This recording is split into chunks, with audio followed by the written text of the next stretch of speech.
is going on, everybody? Welcome into another episode of the Tuesday Track Talk podcast, episode number 71, featuring a Three Stones pit crew. I am your gas man, Cam, I'm your Jackman Kellen. And I'm your tire changer, Cam. and we are officially back into racing season. 3 nights of racing, or 3 days of racing actually four at Daytona. So the NASCAR season is officially kicked off and rolling. And so with that, you can about expect what this episode is going to be covering. No shortage of storylines coming out of Daytona. So that is what we're going to be talking about today. Everything Daytona. So before we get into it, how's everybody doing?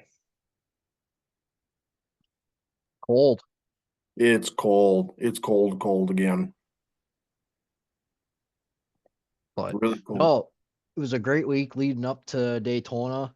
Obviously, New Smyrna had their World Series of Asphalt going. The USAC Series is back in action. Well, the Outlaw late models were in action this weekend. I mean, they just had a ton of week racing leading up to what was NASCAR at Daytona. So I do have to think you say, could. I did finish Jimmy Owens' book. Really great read. Super easy read. It was fun to read. Just took a little more dive into like who Jimmy is as a person. So that was cool to see. So got this off of his website. Super good read. So I know we had posted on our social media about it, but yeah, easy read, good read if you want to learn a little bit more about Jimmy's career to the Hall of Fame, even as an active driver. That was good. Learned a lot. So that was cool. nice. So yeah, just finished that. Well, middle of last week or so. About to say that was a quick read for you then. Yeah, about 2 weeks.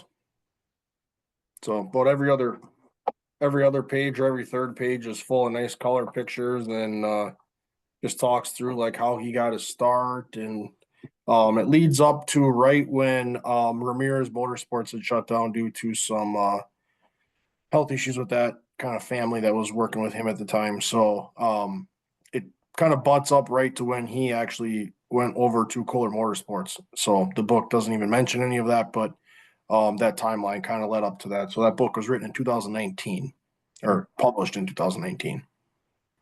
So yeah, super cool. Yeah, well, we got no shortage of topics to discuss tonight. So let's get into things right away here. And we're going to hop right into some random news across the racing world. So a little bit shorter news section here for the week, first time in a while, but I'll let one of you guys jump in and take the first one. I think I'll take this first one, but I think all of us have been anxious for this news to come out, especially with it being a Wisconsin driver. Luke Fenhaus has announced, along with Thor Sport, that he will be back with Thor Sport for multiple events in 2025. So no official schedule has been given or even what his first race is going to be, but it has been announced he will be racing for Thor Sport a handful of races. Atlanta this week is what he'll Oh, start. it is at Atlanta. Yep. Sweet. Yeah. So yeah, super cool. He'll be in that 66 kind of Thor Sports rotating truck. All-star truck, yeah. Yeah. So I think looking back at the few handful of races that he got to run last year, he proved that he can run with the best of them. He had a couple top tens as well, I believe, with that group. So cool to see. I think we kind of had an inkling that was coming. And when he put his super late model schedule out, you're like, oh boy, it's kind of a little bit shy compared to what we're Yep. used to. So we'll Yep. miss him around here, but he'll be on the national stage. So that'll be cool to see. Good for him to get another shot. I was going to one last point on that. Needless to say, I think the Wisconsin super late model driver to Thor Sport pipeline is paying dividends for them. You look at ThorSport and you got Majeski, the champion last year. You got the Johnny Sauter, who ran that 66 at Daytona and had a heck of a race and heck of a career with ThorSport there for a while. You throw in Fenhouse. We'll leave this, throw this out there. There was rumors that there was a chance that another Wisconsin super late model driver had a chance to hop in a ThorSport truck. So if it seems to be if you're a super late model driver in Wisconsin, a great place to send a job application is to ThorSport. So and Yeah, it seems to be working out on all for everybody. Johnny had a heck of a run. Sauter, obviously, Majeski coming off a Truck Series championship. Ben House, it's it's got a good little pipeline there for ThorSport. So I'll take this next one here. Pitbull ends his ownership partner with Trackhouse Racing effective immediately. Kind of a shocker, to be honest with you. And I was trying to do a little bit of reading between lines from Marks and Trackhouse statement to Pitbull statement. Well, I don't know that we'll ever get to the bottom of, why this was effective immediately. Um, but I have to think that puts Trackhouse in a little bit more of a tougher situation for funding wise. So we'll see. Pitbull's statement was just more kind of, this is done, it's over with, I'm moving on. And Mark's was more like happy go lucky. This is how this is supposed to work. Pitbull came into the sport, put Trackhouse on the map. It was an investment for him. It paid off. And now he wants to move on. Just two different, I don't know.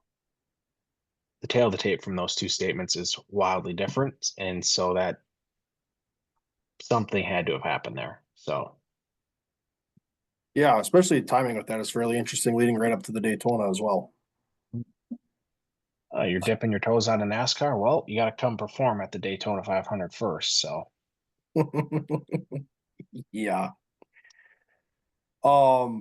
Looking into some Xfinity Series news, Eric Almirola will run 9 races for Joe Gibbs in the Xfinity Series with Young Life as a sponsor, and that will begin at Atlanta this coming weekend. So surprise there. Saw him on pit road and JGR stuff this past weekend at Daytona. So yeah, no surprise there. I'll take this last one here. Kyle Damn. Busch has 5 truck races picked: Atlanta, North Wilkesboro, Charlotte, Nashville, and Walklands Glen in is it the Spire 7 truck? It'll be the Spire 7 for 2 races, then it'll be the Spire 07 for a handful of races. So yeah. this is one of Cam's favorite topics. One of my favorite topics. Yeah, he's gets his tail kicked in varsity on Sundays. So to get an ego boost, he's going to come down and play freshman. Hey, And he didn't exactly overwhelm everybody last year. He won at Atlanta. I think that was the only one that he had though last year in the trucks. I think you're correct. Yeah. He went Well, one for there. well, we'll find, as they say, time will tell. Yeah. yeah, So, so he feels like that's something he'll forever do. He feel like he loves, since he had a truck team, he loved going back and dipping his toes in the truck series, and it's like something he likes to do and is going to continue to do. So can see him in 5 races there with Spire this year. So Yep. looks like that's all we got for news here. Then we're going to get into some racing, some big topics here. And before we get into what is going to be a lengthy conversation, you want to touch on ASA at New Smyrna or no? Briefly, I think, just because obviously that was ASA's first race on the year for them. We just got done on an episode talking in Shit depth about about. Yep. So them. let's get in. Let's talk some ASA at New Smyrna last week. That was um, kind of a rough one. yeah, yeah, and that was after a few DQs from the week before, and yeah, there was already a lot of conversation about stuff, and just Yeah. It's one of those things that you hope that that was a one-off, with the new platinum program, and a lot of guys have committed to run that series. We just alluded to Johnny Sauter. He was a part of that platinum program, had issues in practice, car broke, hit the wall. He didn't present for the race. yep. So, maybe that team maybe isn't looking at that as a platinum program anymore, missing the race. Like, I understand it's one race, but if you're in the platinum program running for points, like that becomes a whole different conversation. So again, nothing really anyone could do, but it does bring light to the conversation of what happens if someone drops out of the platinum program. Yep. So, but no, I mean the race itself was fairly rough. I mean, it was what, lap 3? Yeah. First one came out, and I mean, you took out Fredrickson. I know of right out of the gate. Yep. There's a few other guys that had some pretty tough hits too. Yeah, Paulie Schaefer being one in particular. yeah, and that one was you know, and he was very vocal in his interview about, guys are racing side by side. We're still got 80 laps to run in the race, or whenever he was racked out of that one, and just It was a long ways to go racing for what he said was 18th. yeah, You why are we know, racing so tough? yeah, and he said it. Especially, It's $130,000 car that they put together. Like he's gonna now he has to reevaluate where his program is at. When can and we put that car back together? and that is a Schaefer Motorsports car. It's not a Wilson Motorsports car, or No, he's running his own stuff. yeah. I think that kind of alludes to a little bit of the conversation of the racing up by us has been very clean. So it's uncharacteristic for that to happen, especially being a Midwest guy, and how clean the racing is up here. I mean, I'm gonna also allude to what happened later the week with excuse me, ugh, Carson Brown and Corey Hall. Carson Brown kind of moved Corey Hall a little bit, and then Yeah, Carson, I don't know if he must have cleared himself, because then he just took a sharp right and spun himself out and into the wall, which yeah, they parked Corey Hall for it, which I don't think was the right call, in my opinion, but nonetheless. right. And then it Go back. was, who was racing Majeski? Was it Brown? Colby Howard was Yeah, Howard. Yes. in the yeah. ASA race when they were going at for the lead. Yep. And it was one of those instances that there was enough time in the race that Colby Howard knew he had a better car. Yeah, and Majeski said too. He's like, I knew we didn't have the right setup for the front, and I was just trying to hold him off as long as I could. It's Yeah. just, yeah, patience. You got plenty of Well, time to pick at him, and and at the end of the day, Majeski isn't just going to move over for him. He's going to no, run his line. It wasn't like Majeski was all over the place either. He held a consistent line. It just he stuck the nose in there at the wrong time. It lifted up the rear of that car, and he was another one that found himself backed into the fence, and that was the end of yep. the night. So, Becoming a little so bit more and more of a fan of Majeski, and especially that I know he chilled out a little bit, but that first interview after he got wrecked and said it's our own fault for being slow enough to be racing with Colby Howard. So um, nice little promo there for Ty and Colby Howard. Um, but no, that was, I don't know, a little bit of a racing deal. Sucks that it happened. Got in there a little bit too deep, and what do you do? sent him to the back, and then you had the same thing happen that happened at, was it Winchester last year with the fuel mileage issues? Yeah. Guys running themselves out of gas. Yep. It's like, and they said that they could run 150, and they were a ways from 150 yet. So how do you miss it by that much? No, it wasn't like we were lap 142 and guys were running out. Right. We were a ways Like from that 150 120. mark. Yeah, not even close. It's like how can you be that far off? Yeah. Now, that ruined Butcher's day. Yep. He was done. Yep. Struggled to get through traffic. Yeah. So just a lot of question marks coming out of that one. Yeah. And for the sake of racing and how expensive it is to do this, we just hope that that was a one-off thing in terms of equipment getting torn up. Everybody's shaking the rust and whatever the case may be. Yeah. So ultimately, who ended up winning the race? Well, I'm trying to figure that out actually. it was Gavin Michelle, William Swalich, Corey Hall, George Phillips, Nasty, Christopher Bell, Gabe Summers, Derek Griffith, Bubba Pollard, Spencer Davis round out your top 10. Actually, Cole Butcher 11, Derek Kraus round out your top 12. Just throw Nason in there. He's another Midwest guy. Yep. 13, Nason rounds out your top 13. Yeah.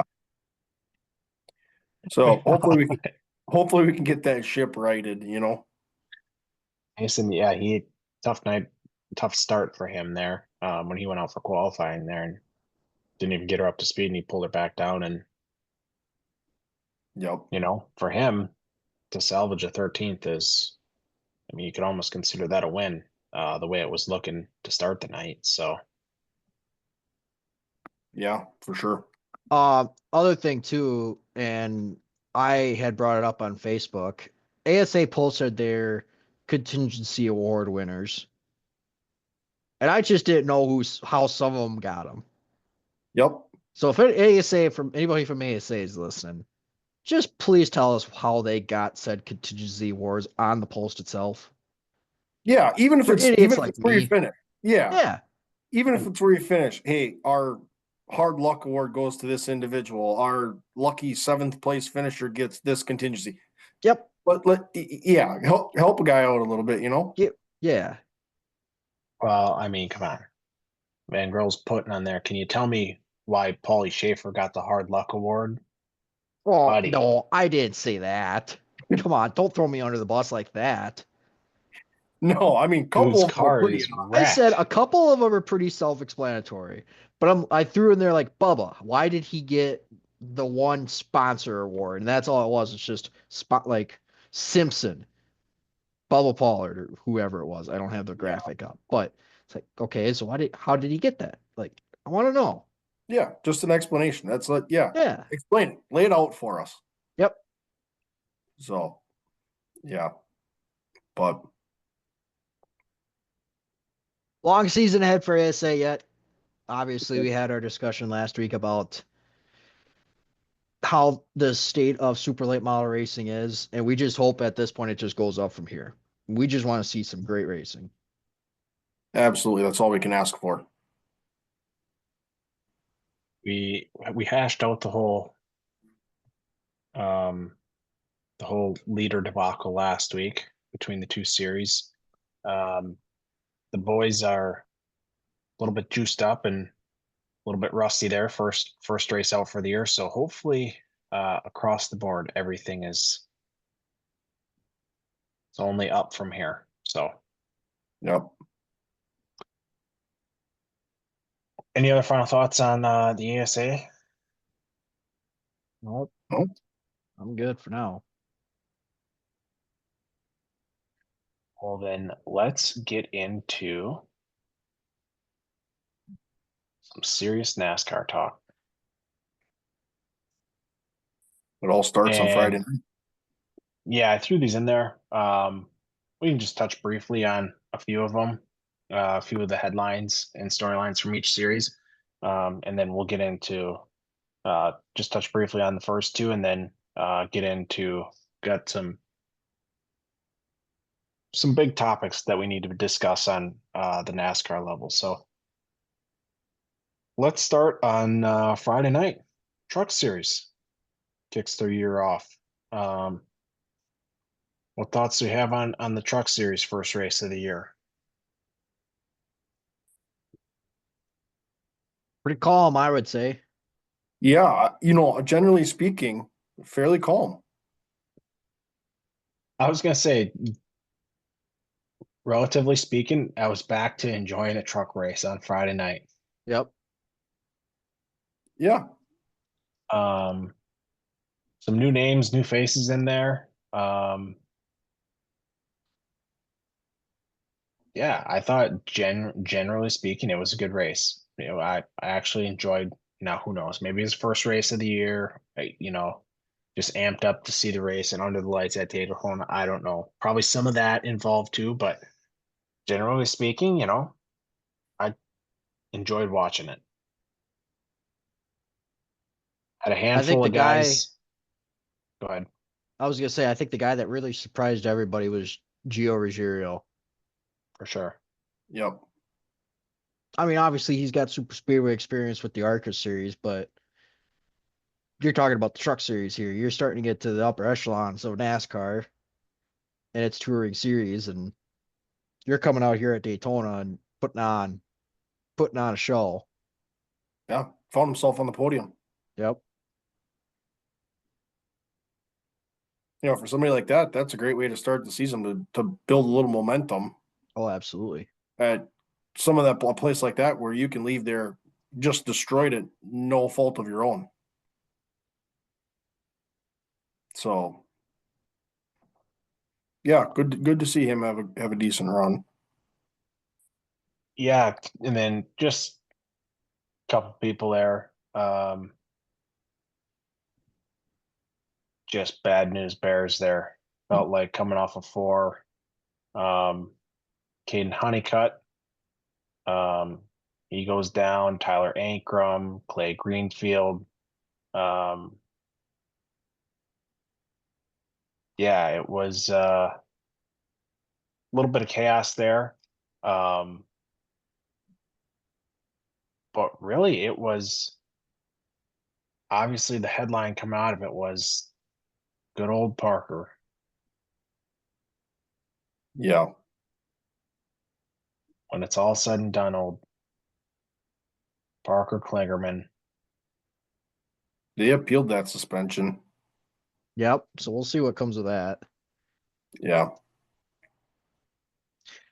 The Oh, other thing nice. of that too is like Chandler Smith, he led a ton of laps. Johnny Sauter, he was up front for a good amount of that race. yeah, And then they had their big one. yep, Those Thor Sport trucks, Johnny and Majeski were They had it figured out. again just like the old Wisconsin super late model days, nose to tail. Um, yep, but yeah, it actually was. A couple other guys, a couple other teams. Again, new names, new faces. Chandler Smith, front row. Yep. Lane Riggs. Those two guys both look strong the majority of the night. So um, good. Got to feel good if you're the front row team there coming out of that race. And then gotta give a quick shout out here, old Frankie Muniz goes top 10 in his first truck series start. Not wasn't his first start, first full time. No, he ran a full time truck last year. yeah. Just another opportunity. He was full New. time last year. Oh, please. I thought he was. Take a I thought he look. was just. I thought he just beep bopped in.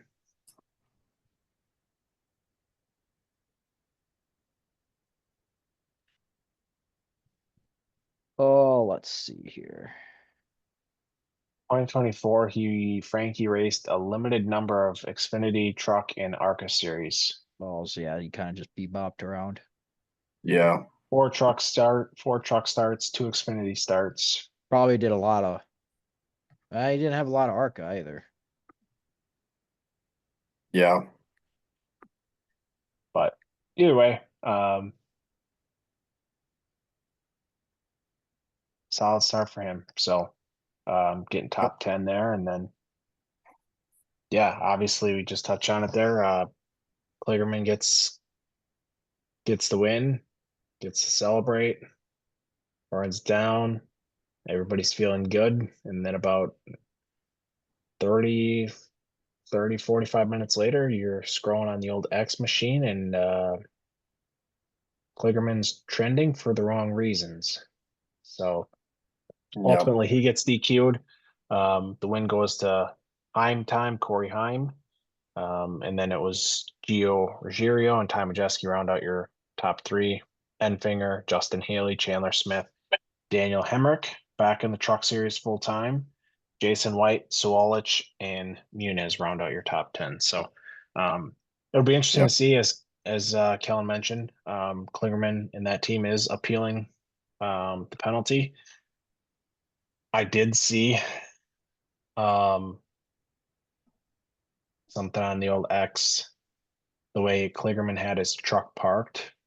He had it parked like On the banking. on the Yep. banking. And somebody was saying the way he had his truck parked, could that have messed with whatever? Yeah, because the rear height was the issue. Correct. And the way he had it parked on the banking, you could almost like crawl under it, like it was. Yep. Yeah. We'll see.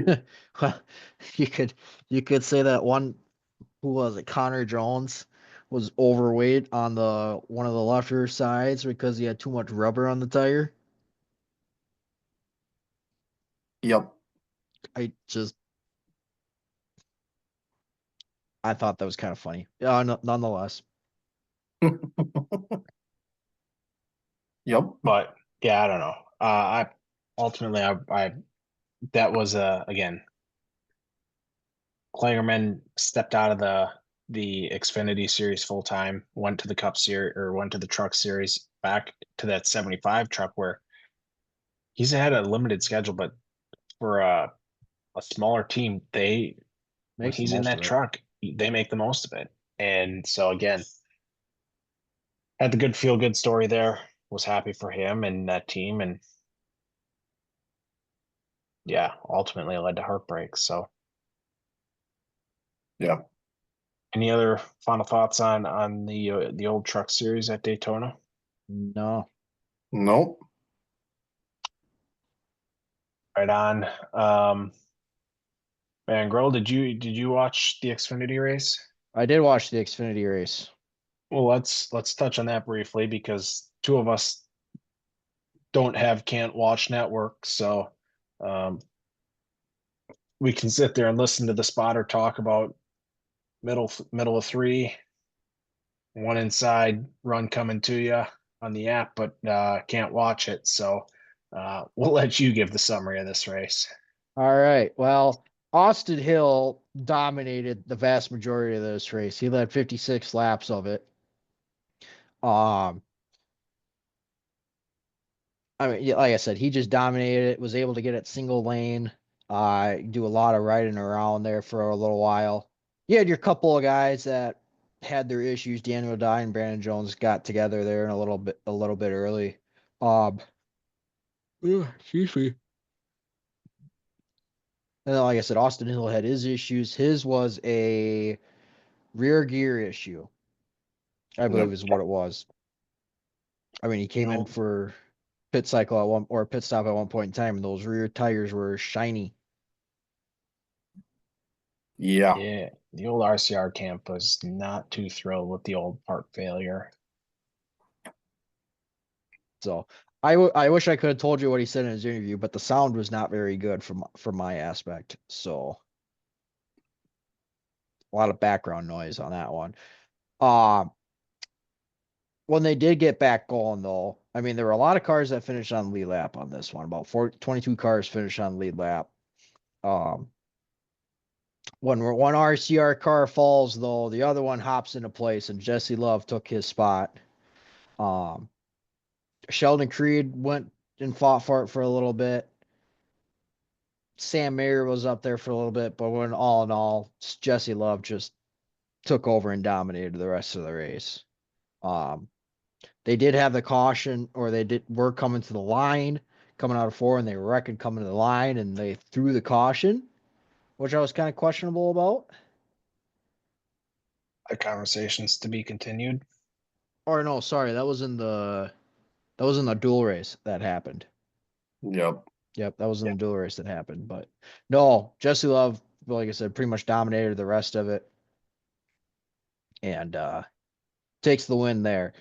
My memory was not very good, and I probably should have taken better notes over the weekend, but I was also at the grandparents' house. So, um, your top five in that one: Jesse Love, Sam Mayer, Sheldon Creed, Carson Quaffle, good run and debut there, and Taylor Yep. Gray.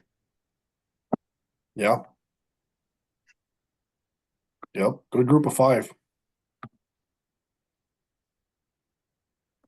Good to see Quapple run well. Gets Yep, him going, gets the season started for him running full time now. So, he's gonna be the guy I kind of keep an eye on this year. yep. Good equipment, obviously a great driver in the Cars Tour. See what he can do.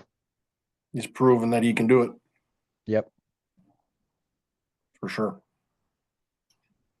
Well, All right. We done messing around now. yep. All right, let's get to the finale here. All right. We are going to talk NASCAR Cup Series, and we are going to talk a whole gamut of things. And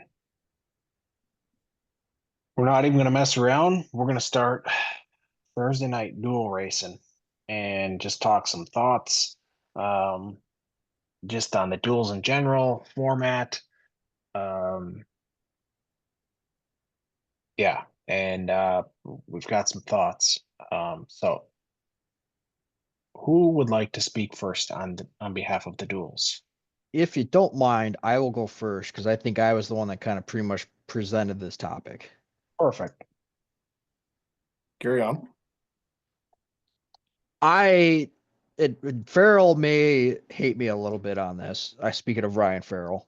He's a very traditionalist, old school kind of guy, and I love him for it. But I think the duels need to change. And here's why. We wrecked way too many race cars, and especially dual one, that due to over aggression and I just think why are we racing so hard for a starting spot that isn't even going to really matter when it comes to Sunday? Now, given it locks in your open cars and it determines your open cars and who's going to be racing there, but we're also wrecking Daytona 500 primary race cars. I That used agree. to be the number one goal of the number one goal of the duels. Do not wreck the primary car, whatever you do. I 100% agree. And I mean, hell, Briscoe pulled off. He said, I'm done. I got what I need out of this. Good for him. And they tried to incentivize this with points. Obviously, that didn't work for Briscoe. He said, "No, I'm good." Yep, exactly. So if I were to do anything with this, and you guys can like it, hate it, argue against it, however the case you may be, I think you got to do this a little bit IndyCar style. And I'll explain. IndyCar qualifying, I mean Indy 500 qualifying. And I'll explain. And this might even save you a day. Everybody comes in on Wednesday night. What a day as far as schedule wise. Okay. Yep. Wednesday, everybody comes in, haulers, unload, tech inspection, whatever the case may be. Thursday, qualifying, single car qualifying, like you always have. Continue to do that. You set the field. Of the open cars, you lock in 2 cars from qualifying, single car qualifying, right? Your top 2 fastest open cars, you're in. Wherever you qualify, that's where you start. All your remaining open cars requalify on Friday morning. They let you think about it overnight. You make some quick adjustments on Thursday night, Friday morning. You get another go at it. Whoever you're slowest out of those that fills the rest of the field, that's how you determine it. So you could have qualified your way in on Thursday night, but if you don't adjust and make the adjustments on Friday and you're one of the slower cars, see ya. Bye bye. I don't hate that idea. You get your fastest or your fastest cars in. Slower cars, you're done. It gives everybody a chance. And you don't wreck anything. Yep. And so it's going to save money because one, you're not spending another night for hotel rooms for crew members. You get a more condensed schedule because obviously it's no longer speed week. It is now speed weekend. Yep. Fans, I think, get more bang for the buck, especially on Friday. Yep. And you don't have to bring a backup car because you're not going to wreck anything. Yep. Hold on. So let me just make sure I'm tracking right. Okay. The bitch and complain that they don't race hard enough on Sunday for 196 laps. And then for the last 4, they race hard. But now we're racing hard on Thursday and we've got a problem with it. We're not racing on Thursday. No, I'm Oh, I'm talking saying right now. current format. Current format right now. Well, we're racing hard, but we're wrecking cars at the same time. Which that's part of the other discussion that we're going to have here later on. We got it. Patience. We got to exhibit patience. And the prime example I'm going to give is in the dual race, and I remember this specifically. It was Christopher Bell and Shane Van Gisbergen. They're coming to the checkered flag of the duel. Christopher Bell's trying to get into a hole between the wall and Shane Van Gisbergen. Shane probably just drifted up a little bit, didn't realize he was there. But Bell went for a hole that maybe was a little too narrow for a dual race that all it does is set where you start on Sunday. That doesn't even matter in the long haul. And wrecks 4 cars in that process. I Yep. mean, we're coming to the checkers. Nope, I got as far as I was going to get. Let's just ride it out the last 500 feet. Yep. Like, how many? We had what? 7 cars go to backups? Yeah, it was a lot. And we talk about cutting costs in NASCAR. It's a lot of backup cars that. Yeah. So You that's know, my. listening to it. So to go to that point, listening to Cliff Daniels' interview, he said when they talked about they asked him how they think the 5 is going to be, and he said, the backup car is okay. The Friday, Saturday, whichever day it was, practice session was vital to get that car on the track to make sure all systems were a go. And he said the backup car is a backup car for a reason. Yep. And they didn't feel like they had a good grip on it like they did their primary, but they had to go to the backup. We talked about the conversations to go around the group chat about Larson not feeling great about super speedway racing. Well, did that car not having what he wanted in it, like his primary, have something to do with that?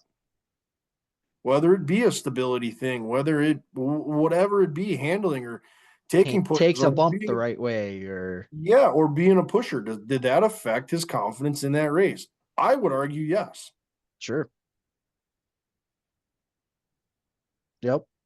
And you find the little things in speed in your primary car, and especially you had that first practice session on Thursday before qualifying. That all right, we had some time to do some single car stuff. We modified some stuff on this car. Because not every piece is going to react the same to the adjustments. Yep.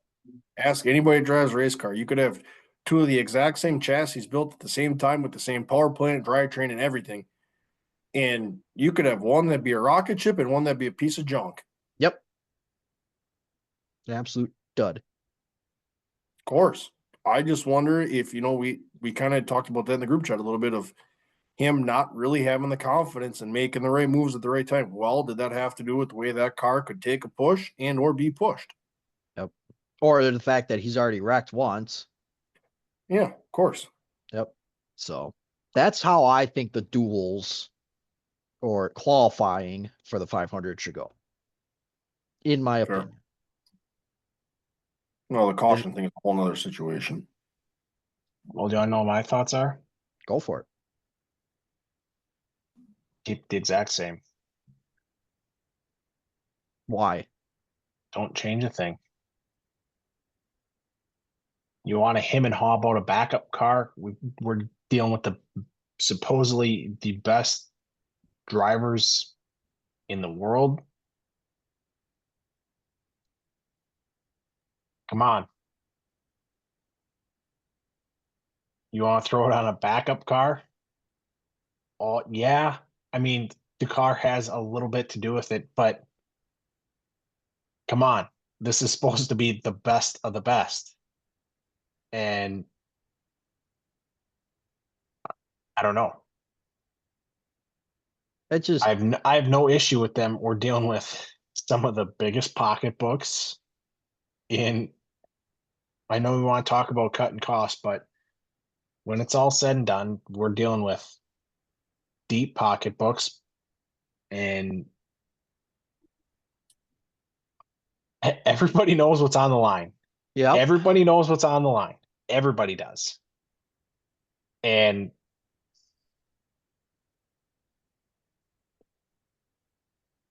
I am just I'm good with the way it is.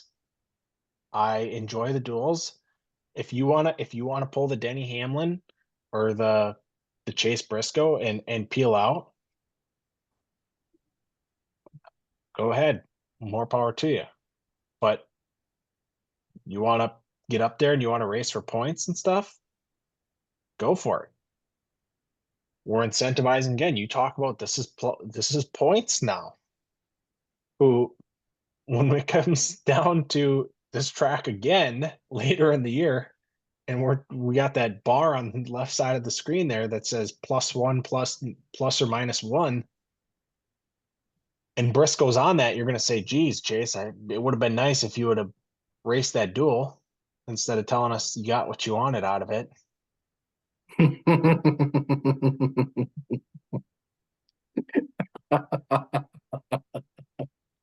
I am just perfectly okay with it. Everybody knows what's at stake. I think it's a good mix of bag of, a lot of guys, to be frank, are out there. Let's just make laps. Let's, see what we got, how our car reacts in traffic. But then you got the other mix of the LaJoys, the BJs, the Yaley, the Allgaier, Chandler Smith. Chandler Smith. You get those guys in there, which again, it's not the entire field that's going for it, but you get a couple guys in there that are willing to lay it on the line. So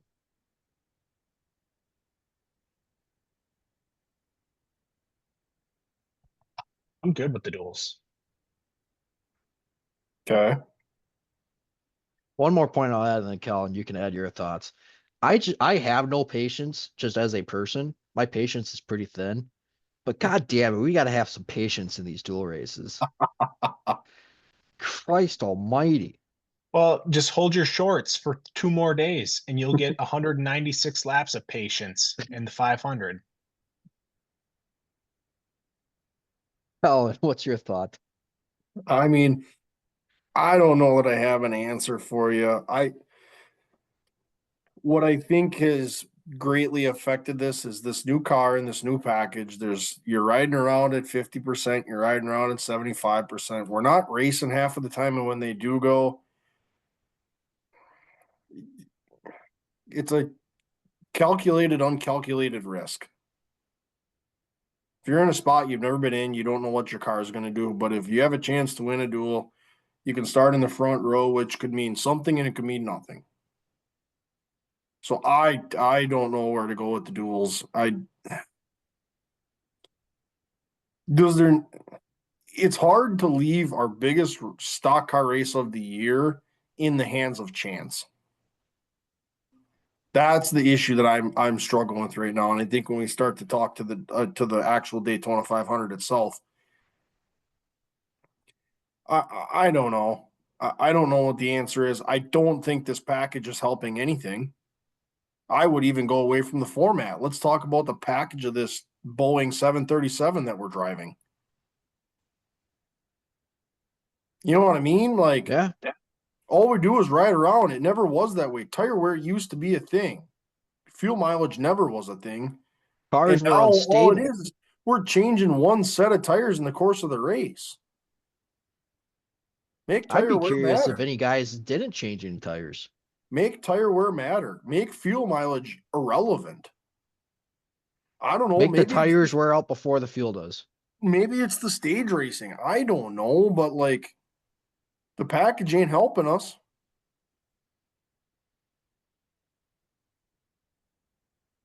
I was laying in bed the other night going, God, for the Daytona 500, let's go back to the Gen 6 car. Yeah. Let's go back to racing. No, I get it, Daytona. You have to miss the rack to be up there to win it. That's the nature of plate racing. I don't love it. You could ride around in a pack of three cars, 3/4 of a lap behind the whole race, and end up winning the damn thing. Yep. I don't know. I don't even know if I lean on the format as more the I start to think it's a package thing again, but like we've talked about this car and the different rules that they've gone through for different short tracks and intermediates, and they're constantly changing the shit. But like, I don't know. A part of me wants to say it's the car itself. I don't know, but you have to incentivize it somehow. But is the duels the right answer? No, but we don't have a better answer right now. They're not willing to take a chance on the great American race. Yeah, that's where I'm at. I don't know. And just You guys doing a lot of complaining about this car. Well, I'm just going to tell you here, you guys keep complaining. In about a year and a half, we're going to be shutting this podcast down when it goes to EV. So, and that wing. So, No, we'll just be the you, exclusive. We'll be the exclusive podcast for the Midwest Tour, the Alive for Five, Van Grohl's favorite Southern Super Series. USAC, high limit. Yeah, anything we can go to or watch on film. you guys are getting pretty greedy, but in about a year and a half, we won't be talking NASCAR because we got the old Blazer EV. Blazer EV with that huge wing out The the back. Daytona wing from back in the 70s. Yeah. Okay, well, let's get into the 500 then. Let's talk about this race. Well, Just keep the format the way it is. Wednesday's a spectacle. Thursday's a nice little tease. Everybody I gets to think see everybody cars should on take a track. patience class, myself Yeah, included. anger management. You saw a little bit of that on Sunday too. Yeah, well, Good thing there's no swear jar here. let's get into the 500. Um, where do we want to start? I know, well, everybody's talking shit about the rain delay. And my nature's just doing my nature things. You don't even have to bug. I didn't care for it, but they had to try. Yes, You gotta try. 100%. You Yep. gotta try. Yeah, would I've liked to made the call about 10 laps earlier instead of riding around? Yeah, but they had to try. That's I do want to bring up a fact. I forget where I saw this, but there was an old superstition from way back in the day. Bill France Sr. Obviously, they ran Daytona for they've run it for 67 years. For 40 some odd years, the Daytona 500 never had rain. And the superstition was always that Bill France Sr., made a made a deal with the man up above and said, "Don't you dare give me rain." Now we can't miss it. And then Bill Jr. took over and kept that same deal and said, yeah, Senior must be still working with the man up above. Yeah. And now he can't even catch a break. Yep. So, So, couple storylines I kind of want to just touch on here briefly. So, going to the Joey Logano scenario to start with, how they got that car fixed, oh, it was amazing. how they worked through the bugs in that car with the throttle body and the ECU and all that other stuff, how they managed to get the car fixed, the diagnosing it and getting it situated, that was rock solid. Absolutely. Yep. He went from out of the lineup to very quickly was in the top 5 again. Yep. 100%. So that part I loved, and obviously we wrecked a few cars along the way, but like he didn't know that was going to happen. He was stuck. There was nothing that He, was going to change that. he had some luck go his way, but Of they also took advantage of the opportunities that they were given to fix that car. course. So that part, yep. I enjoyed that storyline of him.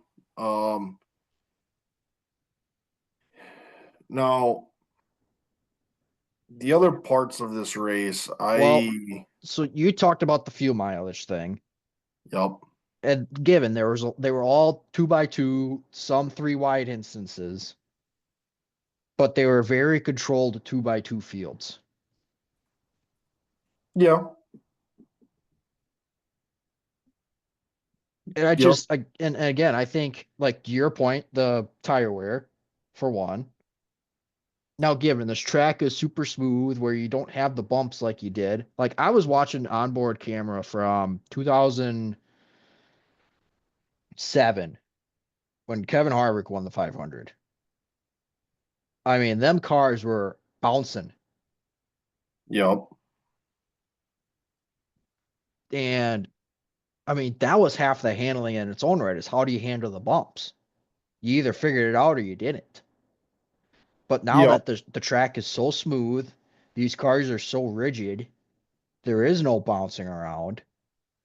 They're just so planted to the ground.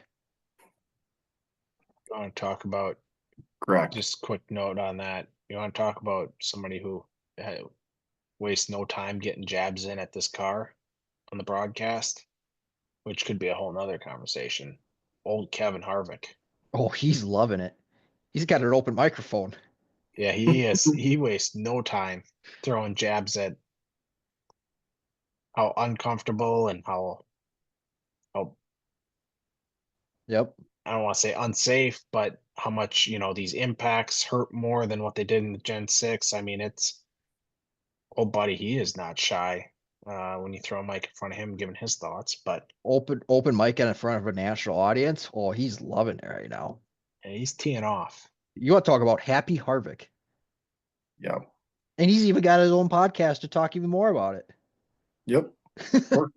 So, um, I just, like I said, I think the cars are so planted that that's part of the thing. Like, how many times and you guys watched the ARCA race?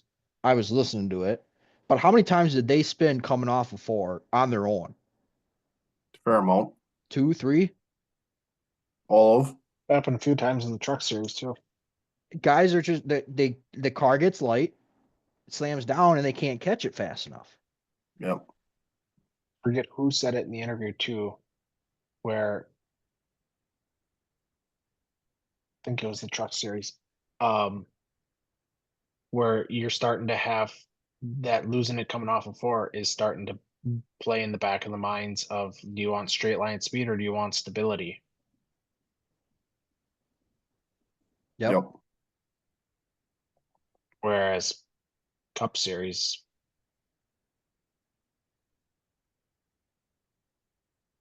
there is no choice. We didn't have a single green flag stop in that race either. The 500. No, there's no strategy involved anymore. Nope. We're gonna ride around in 50%, and then we're gonna. Yeah, old NASCAR threw one for Joey Logano to keep him on the lead lap there. The old debris there with about what was it, There was a 6? couple. There was 1 or 2 other mystery calls in there too. Those weren't ice. That wasn't an isolated instant. No, we're gonna keep Joey on the old lead lap there. So I don't know. Should we talk about this first wreck? I feel like we're at this point. Yep. I think the obvious question is here: are you team Logano or are you team Stenhouse here? I will say this: I have, after calming down after Sunday night and getting another chance to look at it, I have a much clearer decision as far as whose team I'm on. Logano. As far as, hold on, we're talking about, okay, let's say this: who started it? Stenhouse. Cam? I'm still in the Stenhouse camp. In the Logano camp. And you could argue, okay, I felt like it was one bad block. Joey said, I'm still here. I'm not going anywhere. It was another Yep. bad block. And Joey said, Yep, I'm still here and I'm not going anywhere. And then Stenhouse did the old, yeah, I'm just really going to hang her left now. And I put it on Stenhouse. Yes, Logano, could he have tried to back out of it? Yeah, he very well could have. He did. But true. And he's Yep. saying he backed out of it, but he couldn't go anywhere. But I still think I don't know. I watched the old spin house and I'm like, left, hit, left, hit. All right. Hit him twice. Third time he maybe won't be there. Let's do it one more time. And then takes out old And KY. so Harvick mentioned it too in the broadcast. And I think he actually mentioned it with Logano, where if you hesitate, you can't go forward again. If you hesitate, you got to go back to where you were at. Yep. And I think that was the case with Stenhouse, is that he hesitated once and he got away with hesitating twice, but he wasn't going to get away with it three times. Correct. Now, why I am on the Logano started portion of it, I think we're all in agreement that Logano had the best car out of everybody in the field. He had the car to beat. Yep. Patience. Where the hell was the patience? You had 15 laps to go on that race. You were in the top three of your line. You're telling me that, yes, you couldn't have backed out more or pushed Stenhouse out farther in order to make your move. I think Where he got how pushed in. big a hole was it? Like, Well, this will steer us right into the next there was a much conversation. bigger hole on the outside of Stenhouse than there was on the inside. I guess this will lead right into the next portion of the conversation. It sounds like you've made your points pretty clear that you're good with not racing hard. You like the current format of everybody just plays nice for 196 laps, and then the last four will try to move and shake. It's just it's unfortunately it's the product of the racing that we're gonna get. Correct. I So still do think you we want could somebody exit. going? So do you want somebody going for it with 15 laps, or do you want them to ride it out for another 10 laps I mean, and then wait until everybody's like half asleep, and then Mike wakes us up with the big one? now if I truly had a way of racing, and unfortunately I'm just not old enough to have experienced this type of racing, but and we're never going to get to this point again, but take the restrictor plate off, and if you have the fastest car, the field is spread out.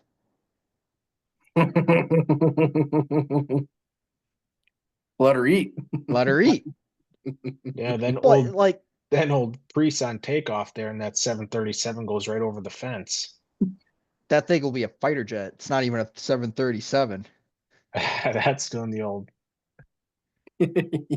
vertical But lift off. my point being is it's the pack racing product. At first it was everybody was going hard and they were wrecking hard and big. Now everybody's figured out, okay, now we need to get fuel mileage figured out with this because we don't have to worry about handling our tires.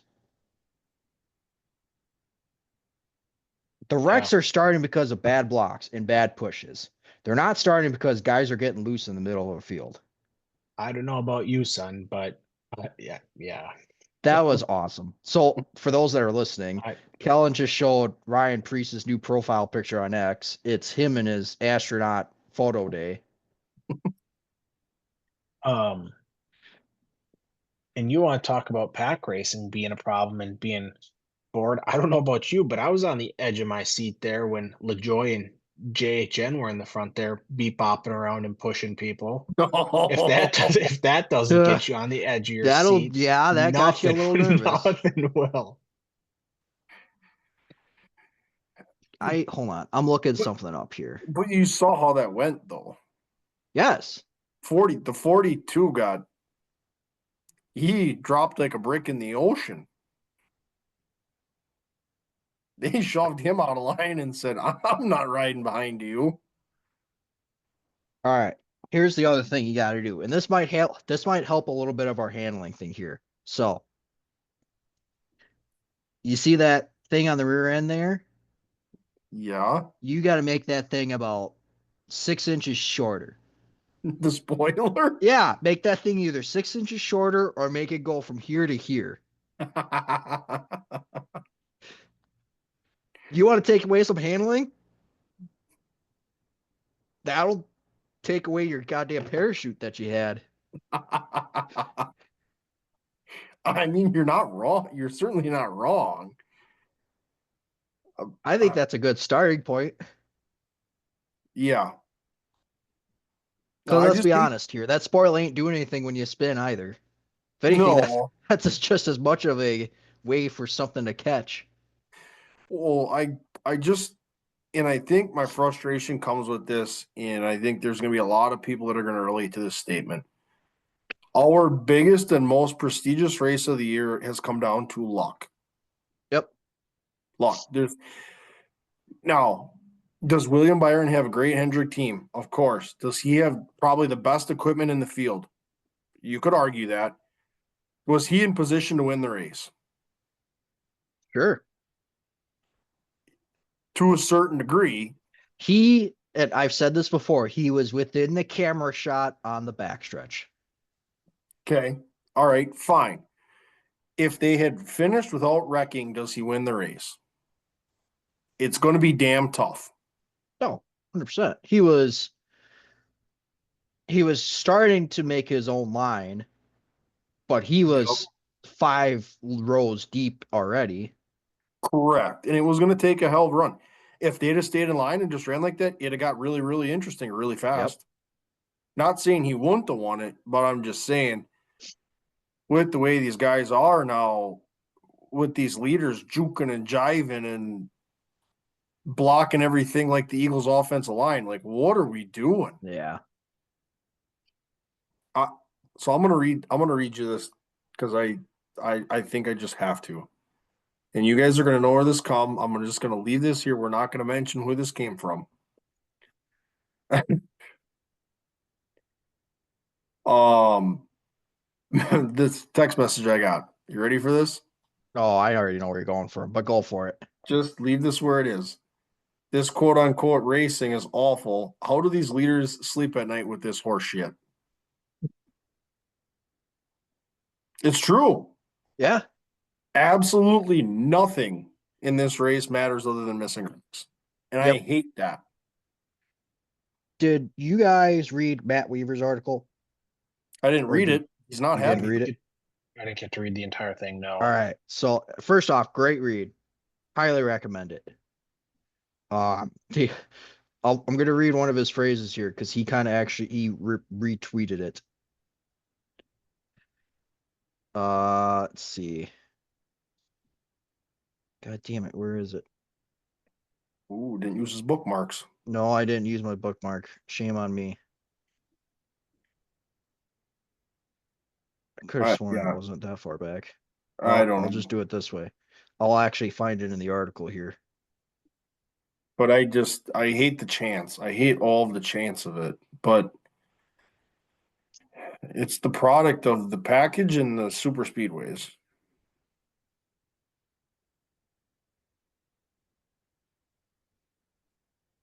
I mean, first off, Matt Weaver's article, his headline is inconsequential stupidity of NASCAR's Daytona 500 right now. I mean, if that doesn't just set the tone. Yep.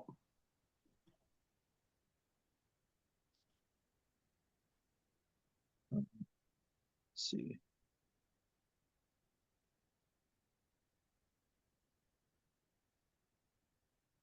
Yeah, I'm not thrilled. All right, here you go. At best, super speedway racing, so obviously not just limited to Daytona, but super speedway racing isn't healthy from a dietary standpoint, but at least it's sweet. The current iteration isn't even candy. It's a salty bag of vinegar potato chips. It's quite the adage. I mean, he just went off on saying that this super speedway racing that we currently have right now is not great. Honestly, and we we talked about short track racing and how it was so difficult to pass, and we're starting to get there with a little bit of the tire wear. Hey, there's that subject again. But super speedway racing used to be some of the best racing that we got. Now it's Yep. got to be hitting towards the bottom parts of it. Well, here you go. What did the general population think? According to Jeff Gluck's Daytona 500 poll, 69% thought that was a good race. 31% said no on 31,700 votes. Part of me wants to think that some people voted yes because of the carnage. Yep. I'll throw one more point in here and then we can maybe move on to a little bit later into the race. So I have a coworker that is a novice, doesn't watch races in its entirety, kind of picks it up here and there, asks me for some insight on stuff. He's still trying to figure it out. Definitely not a fan by any means, but we'll watch it. He said if as a new fan watching that race is very hard for him to want to watch more racing throughout the year in its entirety.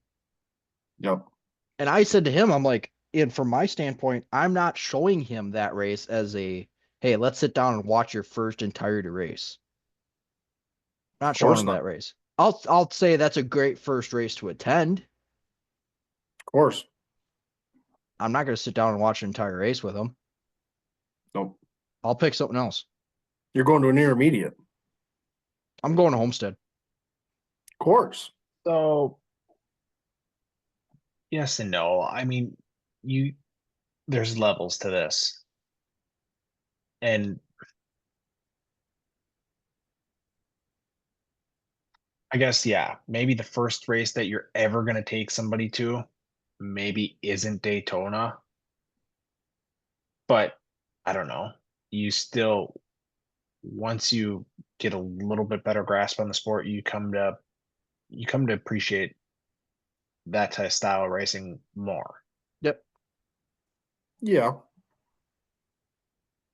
But for the Daytona and I yeah. say Daytona because I've been there 3 times now. And just the pop of circumstance around the race, and like you walk up towards the outer echelons of the racetrack of the property, basically, and you just get that feeling. Yep. That's fair. So that's why I say it's a good first race to attend, just because you get that feeling. Yep. So, um, I feel like we also got to talk about the other big wreck, the middle wreck, I guess you could say, and talk about our astronaut, our newly established astronaut in racing, in Ryan Preece. I mean, look, there's not a whole lot to be said. Something's got to change. This is the same guy it's happened to twice. It is becoming more and more of a theme at this level, these levels of tracks, that there isn't much more to be said um, than listening to his 2-minute interview. He's thankful he gets to walk away, and at some point, He might not. he might not. Someone might And not. Yep. Yep. Like, Is there Like now, let's not ignore the fact that there is some inherent risk to being a race car driver. Absolutely.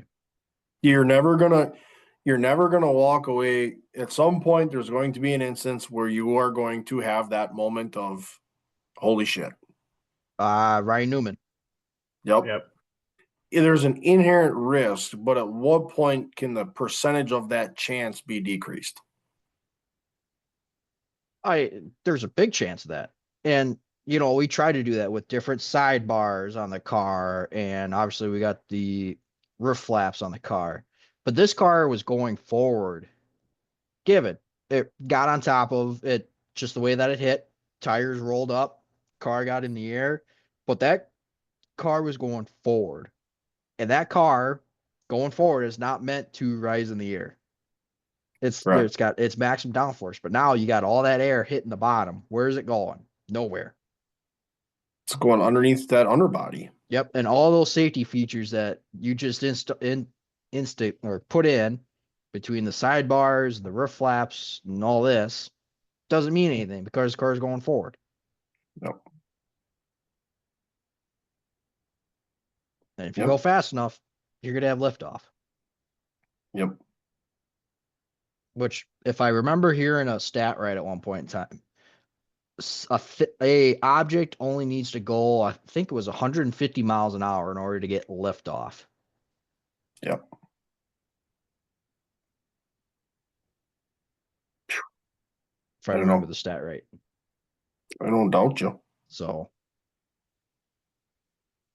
I mean, Yeah. you guys saw the in-car camera shot of it Scary pointed shit. at him. I Scary. mean, Yeah. you just saw him grip that wheel and brace. Yep. So, And you heard him say that that hit was harder than his other one. yep. And that one, well, the first two of them I thought were absolutely hard hits. Yep. Guys have T-boned. I mean, T-bones are they hurt, yeah, they hurt, but I mean, there's nothing you can do about those. That's just how cars get into each other. Yep. The flip at Daytona, there was a lot of energy exertion. That car got in the air, it flipped hard, but it hit the ground softer, I guess you could say. Yep. I mean, that one was in the air, flipped, hit the wall upside down. And Harvick mentioned it too, it was the landing points after it got back at all wheels that hurt too. Yep. So, So, yeah, there needs to be a little help there, but I don't know. I feel like jumping ahead to kind of one of the other conversation points is let's talk about the end of the race. They let him race to the finish line. yep. Which I Meanwhile, was surprised. I was waiting for the yellow to get shown. yep, The way that they had been throwing cautions at that point of course. that we've seen in the past. I was ready for it. Yeah, I think the explanation for it was good. It was yeah, we watched the wreck. We could deploy our safety services while they raced to the line, and as soon as they raced to the line, we threw the caution to slow everybody down. yep. But again, it was inconsistent. Yeah, 100%. There's no consistency to it. Yep. Rationale, fine. I understand it, but you're also inconsistent. Yep. Was it going to change the outcome if they threw the caution coming off a 3? No, Ultimately not, no. but it was But inconsistent. it's also one of those that, okay, let's look at it the opposite way. Let's just say if they did throw that caution, would we come back and say, man, they should have raced it out? We're saying that same thing about the duel. Yep, Hey, they should. Well, it screwed Eric Jones out of a win. yep, It took Parker Kligerman out of a win, however many last year at the Roval. yep, So I yeah, mean, yes, it's the inconsistency point, but maybe NASCAR needs to come up with their kind of own general rule of thumb that they just keep amongst themselves of, all right, if there is a wreck past this point on the track, coming to the white, well, coming to the checkered, I guess you're going to have to say, Yep. that we're going to let them race it out Yep. because we are able to deploy safety personnel at this point, throw a caution, and have them slow down in enough amount of time. Yep. Now, I- white flag scenarios get a little iffy just because it's, oh, they let them cross so that they could throw the caution and end the race rather than go to overtime. Yeah. I But don't know. I know it's this race just has me wanting better. and I think this race, and I kind of said that I kind of couldn't remember the rest of the weekend. I think this race kind of sours it. It's like I don't want to really remember the weekend. Correct. What I'm looking for is week 3 when we really start racing. Phoenix. Yep. Yeah, because Because we're at Atlanta next week, when which you're at a drafting track again. So I'm looking forward to week 3 when we start racing. the we shouldn't have this much conversation that isn't about the race for how big of a race this is. Yep. Yeah, it leaves the We guy a talk little bit about the better. spectacle that it is. This is our Indy 500. This is our, I don't know. Give me some help here. Knoxville Nationals. This is our Eldora Dream. Like, Of course. Yeah. So I don't know. Let's talk about the finishing order here quickly. Yeah, I don't. it's another conversation. Let's say I've got it up if you need me to read through it. Ultimately, again, we've touched on here, finishing order, your top 10 finishers here. William Byron, Tyler Reddick, Jimmy Johnson, Chase Briscoe, John Hunter Nemechek, Alex Bowman, Ryan Blaney, Austin Cindric, Justin Allgaier, Chris Buescher round out your top 10. Yep. And you want to talk about just another side point to explain to a new NASCAR fan how William Byron wins the first race and he's not the point series leader, Yeah. points leader in the series. Or So tell speaking of points leader, you want to talk about our next point leader? Fantasy app. Yeah, so I made a comment to you guys. You know, especially you two. I haven't said anything, but you two have said, "Oh yeah, we're gonna take it by storm. We're gonna take the lead, never give it up, and all this jazz dialed in." And here we are, the three of us collectively, or the bottom three of our of fantasy currently. Yep. Yeah, so just a fantasy recap. First week of fantasy. If anybody's listening that's not joined, join sooner rather than later. But I'm not sure who Jared E is, but wherever you're at, Jared E, shout out to you, winning the week here with 188 points. So really wasn't even close. So um, we gave him the first week just a good soften him up and welcome. But Jared wins the first week. He had 188. Sophie's Pit Picks had 160. Gasman's Girl had 147. The old tire changer had 130. I was rocking a 121, and Jackman rocking the bottom at 118. So pretty Yikes. solid, pretty, pretty solid performance there, Kellen. So going from that, and then you parlay that right into my race picks standings as well. I mean, Hell's got a parachute on that car. Cam actually did the worst when it came to race picks, points collective wise. Cam had the worst, yep. But it but wasn't enough. Kellen, you weren't too far behind, Yep. or too far ahead, I should say. Yeah. So, a little bit of a rough week for all of us. But Yep. You know, looking all right, ahead, I think let's go ahead and do this. We can touch on these really quick. And we'll make a few race picks for the coming week here. I mean, looking at the schedule we've compiled, we really only have 3 races coming up for the weekend. And it's going to be your 3 series NASCAR series at Atlanta. Yep. So we're kind of on a little bit of a quiet weekend, but obviously the big dogs are hard at it again. At another drafting track, so spin the wheel and pick somebody. I don't know. Yep. And obviously we talked about a couple guys that are going to be debuting at Atlanta in the truck series Yep. and Xfinity, I should say as well. Yep, for sure. So new faces again in cars. I know trucks posted their entry lists. Or no, sorry, everybody posted their entry lists. Yep. We got 39 Cup cars. We're going to have 38 Xfinity cars, and we're going to have 33 trucks. For sure. So who's your pick for Atlanta? Cam You goes want to do that, or you want to go over other race winners from the week real Yep. quick? Grab some race winners quick, and then we'll Yep. make some picks. So I'll kind of take this because this spreadsheet's all kind of messed up.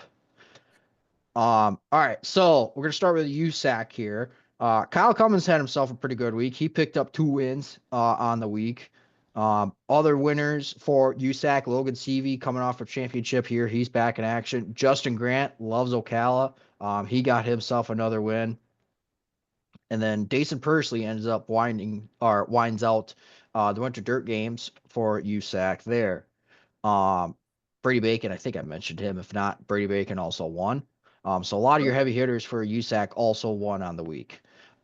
Hitting on a little bit of World Series of Asphalt racing. So we talked about Gavin Boschel winning the Clyde Hart Memorial for ASA.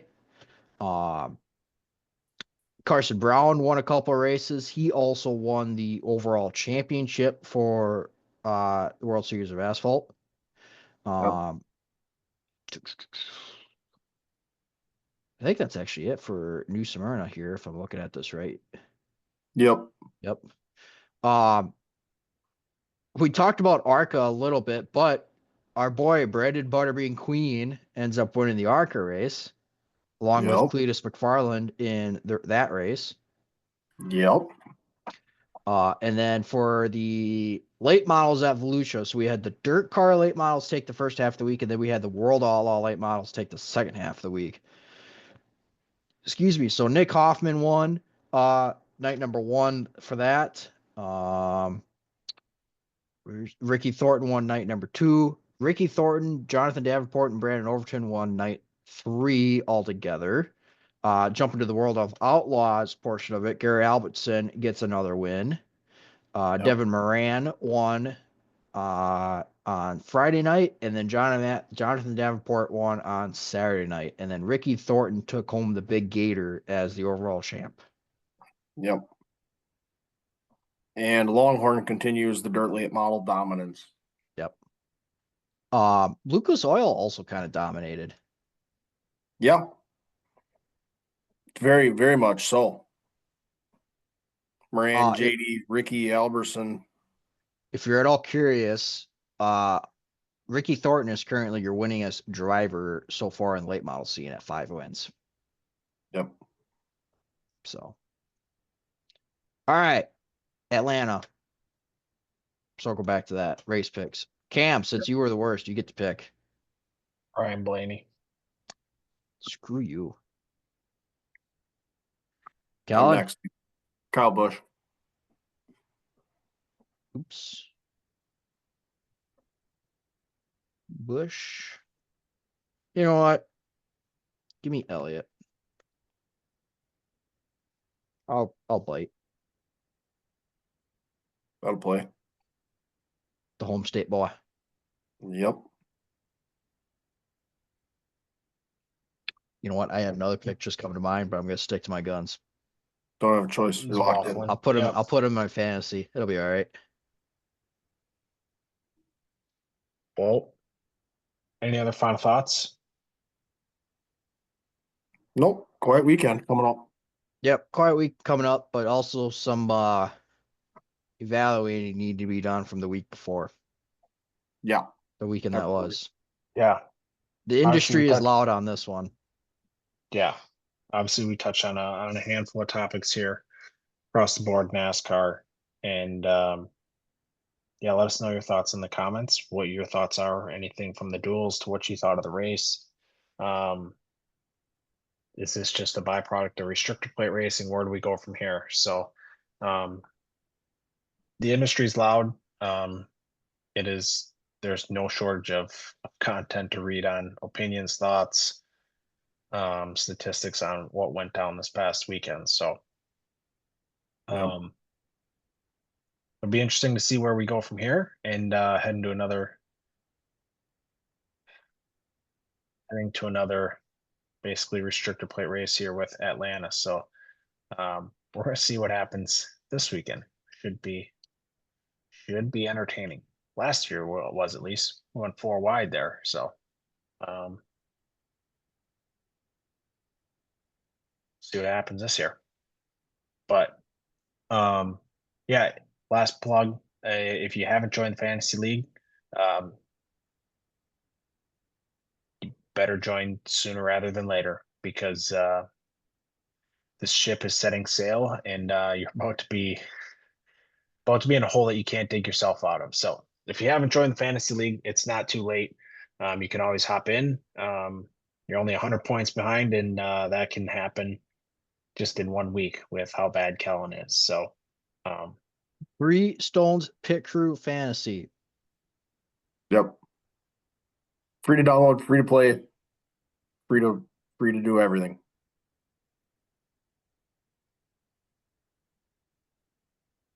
join. That's all you got to do. Bragging rights is on the line. So, as always, we appreciate any likes, comments. Don't be afraid to subscribe, hit that bell, get notifications every time we release content. And we'll see y'all next week for another episode of the Tuesday Track Talk.